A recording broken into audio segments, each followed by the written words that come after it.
ఎవరన్నా వింటే మనం భయపడుతున్నది ముందే జరుగుతుంది. మీరు కావాలని ఏ తప్పు చేయలేదు మావయ్య. అత్తయ్యకి అన్యాయం చేయలేదు. ఈ సమస్యకి పరిష్కారం ఏంటో ఆలోచిద్దాం మావయ్య. ఏం పరిష్కారం ఆలోచిస్తావమ్మా? నాకైతే ఏ దారి కనిపించడం లేదు. అలాగని మీరు ఇలాగే ఉంటే అత్తయ్యకి లేనిపోని అనుమానాలు వస్తాయి మావయ్య. నాకెందుకో ఎక్కడో ఏదో తేడా జరుగుతున్నట్టు అనిపిస్తోంది మావయ్య. బయటపడే దారి తప్పకుండా దొరుకుతుంది.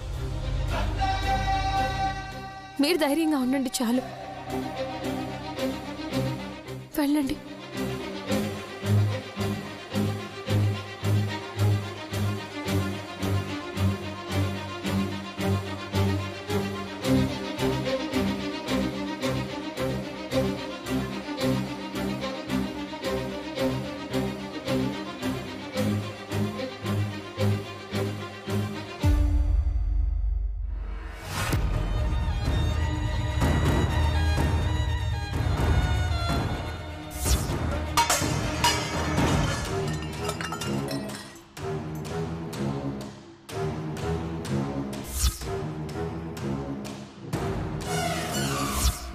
గీ ఆస్తి నాది. నా ఇష్టానికి కూర్చుంటా. ఏం చేసుకుంటావో చేసుకోపా. నువ్వు ఎంత కింద మీద పడినా నన్నేమీ చేయలేవు.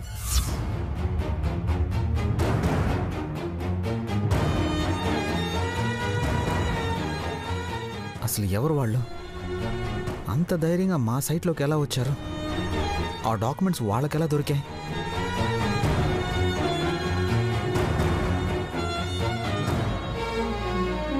పొద్దున జరిగిన గొడవ గురించి ఆలోచిస్తున్నట్టున్నారు.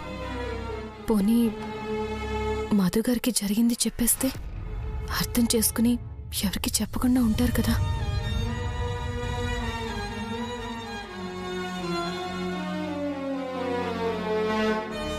లేదు, కోడల్ని నేనే అత్తయ్యకి జరిగిన అన్యాయం గురించి తట్టుకోలేకపోయానే. మధుగారు తట్టుకోగలరా?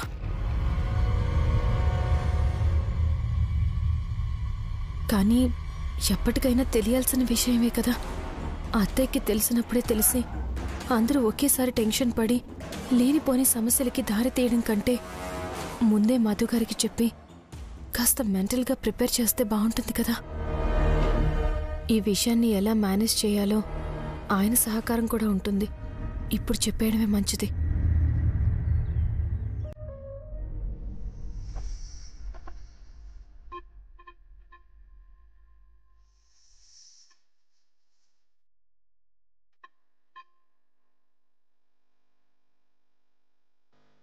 మధుగారు,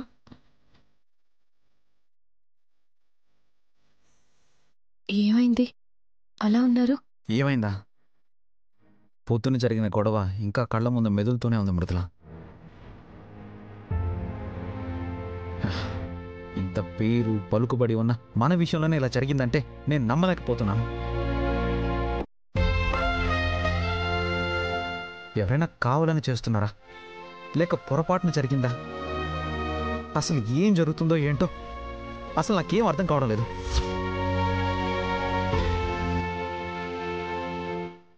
మన పెళ్ళయింది మొదలు ఏ రోజు మనం సంతోషంగా ఉన్నది లేదు మృదుల. ఉండలేదా? ఎప్పుడు ఏదో ఒక సమస్య. ఎన్నో బాధలు పడ్డాం, ఎన్నోసార్లు ఏడ్చాం. చివరికి అన్నీ పోయి సంతోషంగా ఉందాం అనుకున్న టైంలో ఇలా ఎందుకు జరుగుతుంది? ఎప్పటికీ మన రాత్రి ఇంతేనా మృదుల? పట్టుమని 10 రోజులు కూడా సంతోషంగా ఉండే అదృష్టమే లేదా? అలా ఎందుకు అనుకుంటారు మధుగారు? లేకపోతే ఏంటి మృదుల?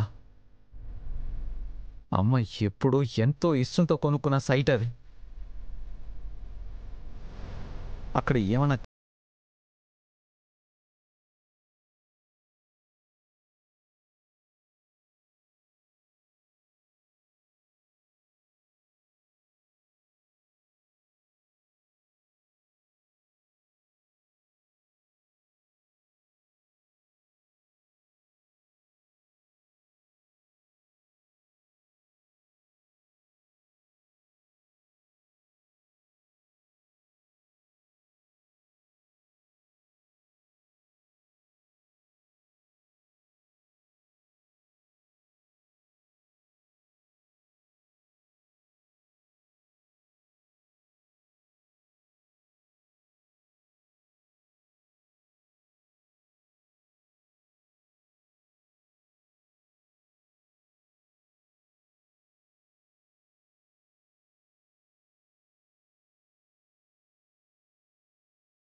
దిగమింగుకుంటున్నాను.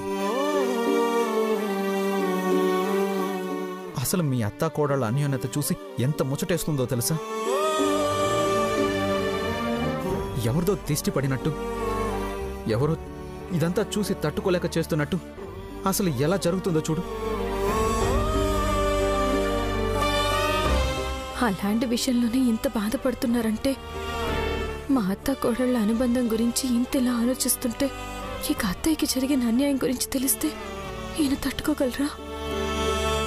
బాధతో చిన్న పిల్లాళ్ళ ఆయన ఏడుస్తారు, లేదా కోపంతో ఏమైనా చేసేస్తారు. నేను చెప్పకపోవడమే మంచిది. ఏం చేయాలో నాకు తెలియట్లేదు మృదుల, పిచ్చెక్కిపోతుంది. మధుగారు, లీగల్గా యాక్షన్ తీసుకుంటున్నాం కదా, ఆ ప్లేస్ ఎక్కడికి పోదు. దాన్ని తిరిగి ఎలా చేజిక్కించుకోవాలో మాత్రమే ఆలోచించాలి గాని మరీ ఇంత ఎమోషన్ అయిపోతే ఎలా?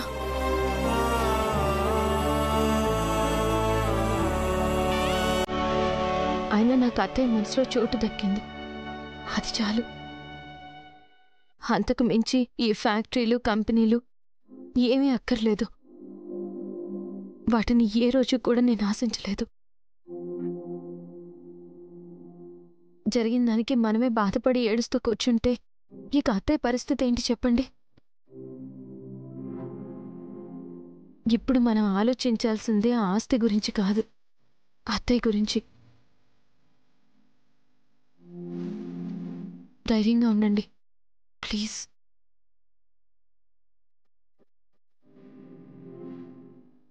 భగవంతుడా, ఈయన పరిస్థితి ఇలా ఉంటే నిజం తెలిసిన రోజు అత్తయ్య పరిస్థితి ఎలా ఉంటుంది? దీనికి పరిష్కారం ఏంటి?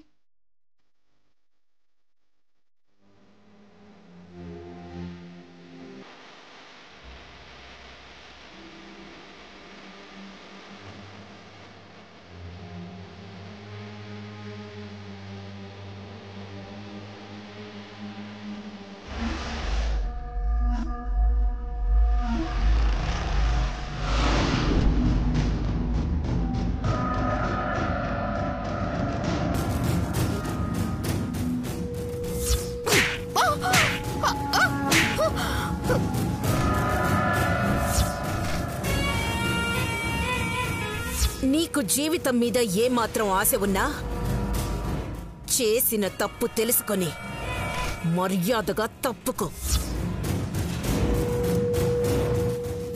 ఎందుకు బతికున్నానా అని జీవితాంతం నరకం అనుభవిస్తూ బతికేలా చేస్తా. గిట్లా అయిందేంటి లాయరు? ఇప్పుడేం చేద్దాం? మీరేం కంగారు పడద్దు మేడం. ప్రాపర్టీ మీ పేరు మీద ఉండగా ఎవరూ ఏం చేయలేరు. లీగల్గానే ప్రొసీడ్ అవుదాం. అక్క, పోస్ట్ వచ్చింది. చూడు లాయరు,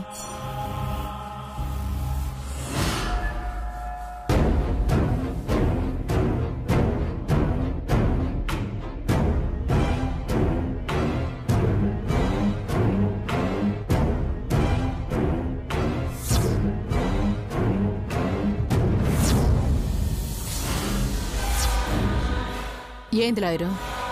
మనం లీగల్గా ప్రొసీడ్ అవుదాం అనుకుంటే మనకన్నా వాళ్ళు చాలా ఫాస్ట్గా ఉన్నారు. లీగల్ నోటీస్ పంపించారు మేడం.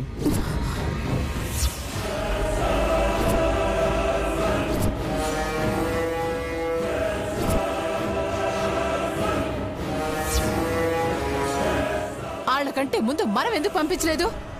ఏం చేస్తున్నావు నువ్వు? అసలు గడ్డి విక్తున్నావా? నోటీసులు ముందు పంపించినంత మాత్రాన వాళ్ళు గెలిచినట్టు కాదు. ప్రాపర్టీ ఎవరి పేరు మీద ఉంటే వాళ్లే గెలుస్తారు. వాళ్ళు అమ్మినట్టు మీరు కొన్నట్టు పక్కా డాక్యుమెంట్స్ ఉన్నాయి కదా, ఇంకా టెన్షన్ ఎందుకు? మీరే గెలుస్తారు.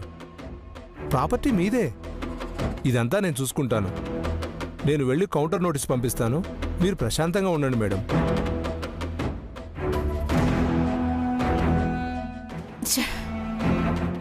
అంత అనుకున్నట్టయిందనుకుంటే మధ్యలో ఎడ్డేంది? అసలే మనిషి ఏం చేస్తుండు? ఆస్తి రాసిచ్చినాక మళ్ళా ఆ చోటుకు రాకుండా చూడాలి కదా. అసలేం సోచాయిస్తుండు?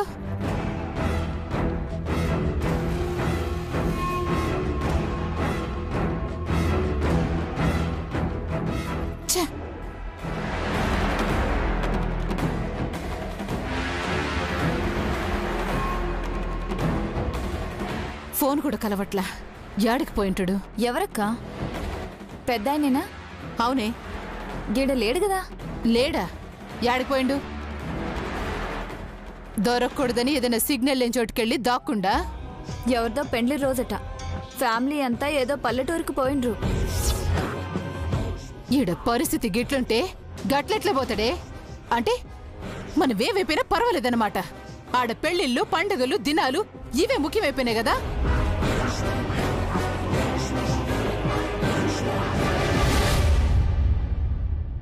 వదినా, ఏంటొదినా? ఈరోజు ఇంట్లో వంటలేం పెట్టుకోవద్దు వదినా. క్యాటరింగ్ చెప్పాను, మొత్తం వాళ్లే అన్నీ చూసుకుంటారు. అయ్యో, ఎందుకొదినా? నేనే వంట చేసేదాన్ని కదా. ఇప్పుడు ఇంతమందికి వంట చేస్తూ శ్రమ పట్టవు ఎందుకొదినా? అయినా ఉన్న 2 రోజులు అందరం సరదాగా ఉండకుండా వంటగదిలో ఎందుకు చెప్పు? అలాగే వదినా, నీ ఇష్టం. సరే, పిల్లలకి గంధం పూస్తున్నావు. రా వదినా. వదినా, ఏంటి మెళ్ళో తాడొక్కటే ఉందేంటి?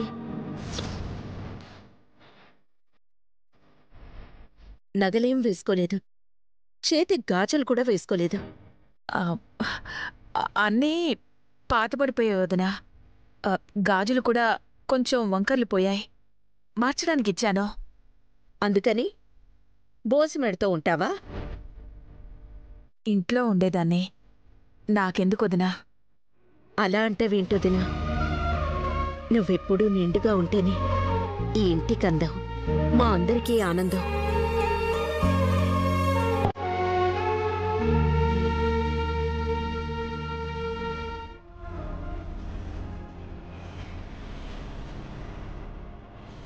అయ్యో, నీ నెక్లెస్ తీస్తున్నావేంటో వదినా? నాకింకోటి ఉంది కదా వదినా, తిరుగు చెప్తాను. వద్దొదినా. అర్రే, నా దగ్గర మొహమాటం ఏంటొదినా? తిరుగు.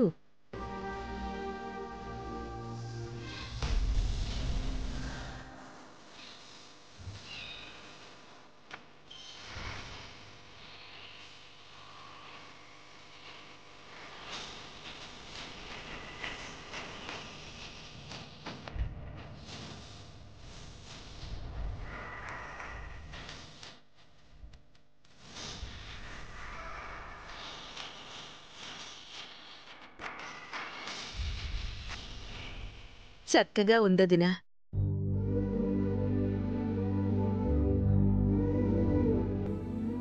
ఈ మాత్రానికి ఇంత ఎమోషనల్ అయిపోతే ఎలా వదినా?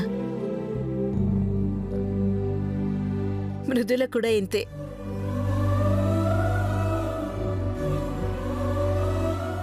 కొంచెం ప్రేమగా మాట్లాడితే చాలు, కళ్ళలోంచి నీళ్లొచ్చేస్తాయి. ఎంతైనా నీ పెంపకంలో పెరిగిన నీ కూతురు కదా, నీ అలవాట్లే వచ్చాయి. అదేం లేదొదినా, నువ్వు చూపించే ప్రేమ అలాంటిదే. ఎలాంటి మనసైనా కరిగిపోవాల్సిందే.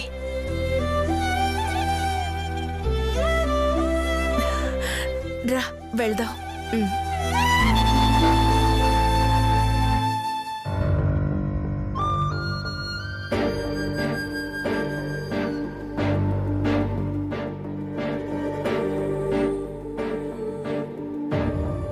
ఎవరు లేరేంటి? మాన్సీ, అమ్మా, అత్తయ్య, అమ్మా, అత్తయ్య! ఏంటి మధు గారు, ఇల్లు ఇంత ప్రశాంతంగా ఉంది, ఎవరు లేరేంటి? అదే అర్థం కావడం లేదు. మాన్సీ! ఉంటారు లక్ష్మి, ఇంట్లో ఎవరు లేరు, అందరూ ఎక్కడికి వెళ్లారు? పొద్దున్నే లేచి అందరూ హైదరాబాద్ వెళ్ళిపోయారమ్మా. హైదరాబాద్? హైదరాబాద్ ఎందుకు? ఇదేంటి మధు గారు, ఇంత సడన్ గా హైదరాబాద్ వెళ్ళిపోవడం ఏంటి? మనతో ఒక్క మాట కూడా చెప్పకుండా వెళ్లారా? ఎందుకెళ్లారు? ఏమో నాకు తెలియదమ్మా.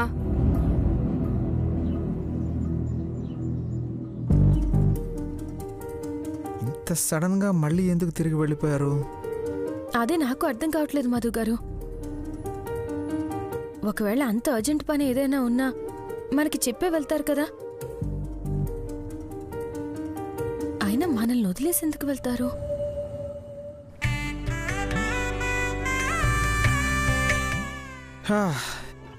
ఎందుకో నాకు అర్థమైంది. ఎందుకు అర్థం కాలేదా?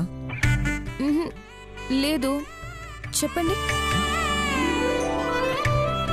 ఏది అడిగినా టకా టకా అని చెప్పేస్తావు. ఇది మాత్రం అర్థం కాదా? మొద్దు బుర్రా. మనకి ప్రైవసీ ఇచ్చి మన వాళ్ళంతా హైదరాబాద్ వెళ్ళిపోయారు. అదే ఎందుకు? ఎందుకంటే ట్యూబ్ లైట్. ఇది కూడా అర్థం కాదు. మరి ఇంత ముద్ద అవతారం ఏంటి?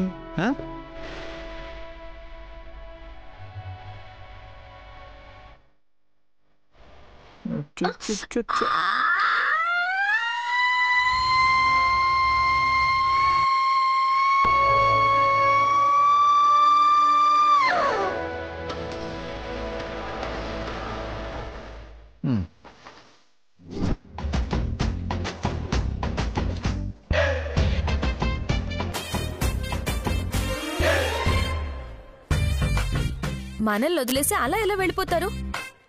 ఫోన్ చేసి రమ్మని చెప్పండి, లేదంటే మనమే వెళ్ళిపోదాం. పదండి. ఎక్కడికి ఎక్కడికి? బంగారం లాంటి ఛాన్స్ వస్తే మనం ఎక్కడికి వెళ్ళిపోతాం బంగారం?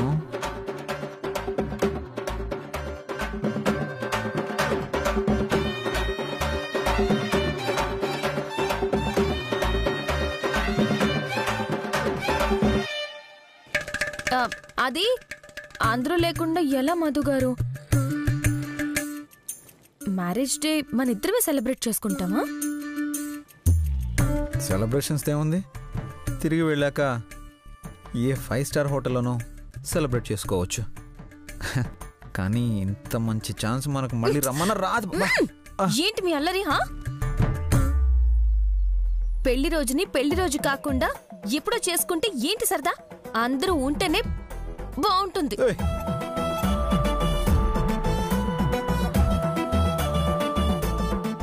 ఏంటి బాగుండేది గాడిద గుడ్డు?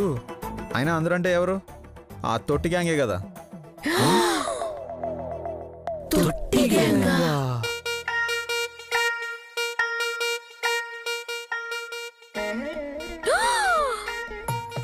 తొట్టి గ్యాంగ్ అంటారంటే తొట్టి గ్యాంగ్ మరి కాదా? అందరూ కలిసి ఏదో హడావుడి చేయడం తప్ప ఒక్కరికైనా సరదా సంతోషం తెలుసా?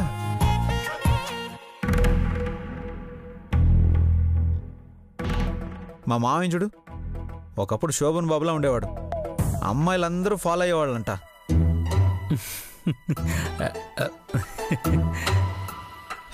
ఇప్పుడు రిటైర్ అయిపోయిన కానిస్టేబుల్లా ఉన్నారు.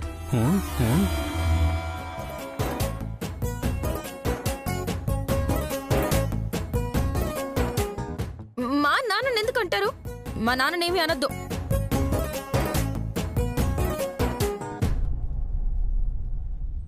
నువ్వు ఎవరిని ఏమన్నా ఊరుకోవు గాని చెప్పేది విను. ఇక మా అత్తయ్య సంగతి తీసుకుంటే ఆవిడ మహాతల్లి. పూజలు పునస్కారాలు తప్పిస్తే ఏమీ తెలియని పిచ్చి మాలోకం. మురిసిపోతున్నావేంది? పొగడట్లే, తిడుతున్నాడు. చెప్తా చెప్తా. ఇంకా మా అమ్మ ఇదిగో, అత్తయ్య గురించి తప్పుగా మాట్లాడితే ఊరుకునేది లేదు చెప్తున్నాను.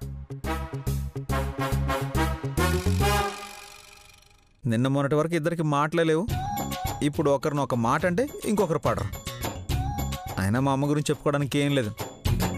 ఎప్పుడు చూసినా బిజినెస్ బిజినెస్ బిజినెస్ అంతే. కొంచెం కూడా కామన్ సెన్స్ ఉండదు. ఈజీగా అలా అలా బురుడి కొట్టించేయచ్చు తెలుసా? అయ్యో పుదీనా తుంక కడతా. ఇక మా నానంటే బిజినెస్ మొత్తం తానే చూసుకుంటున్నట్టు అటు ఇటు తిరుగుతుంటారే కానీ అమ్మ దగ్గర గట్టిగా ఒక్క మాట కూడా మాట్లాడలేరు.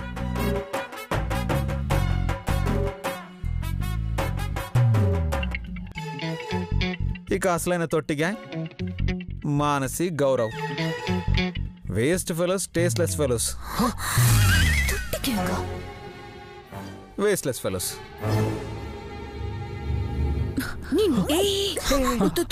ఉండు. అసలు ఈ వయసులో న్యూ కపుల్ అంటే ఎంత సరదాగా ఉండాలి, ఎంత రొమాంటిక్గా ఉండాలి.